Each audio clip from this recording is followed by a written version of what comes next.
বাংলাদেশের সব মানুষের নাম বদলাতে পারে, বইয়ের পাতায় স্বাধীনতা সংগ্রাম বদলাতে পারে। বঙ্গোপসাগরের পানি সব যেতে পারে শুকিয়েও, গোটা রাজধানী কেড়ে নিতে পারে বুড়ি গঙ্গার ঢেউ। সুন্দরবন কেটে হতে পারে ইটের ভাটার লাকড়ি, শিল্পপতিরা দেউলিয়া হয়ে খুঁজতে পারেন চাকরি।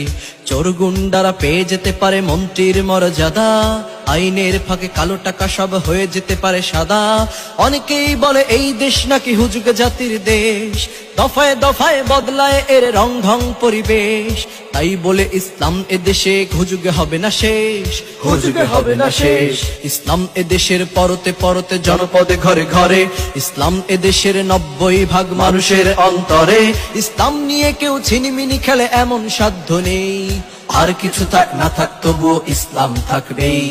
সবকিছু বদলে যাক তবুও ইসলাম থাকবেই, আর কিছু থাক না থাক তবুও ইসলাম থাকবেই। সবকিছু বদলে যাক তবুও ইসলাম থাকবেই।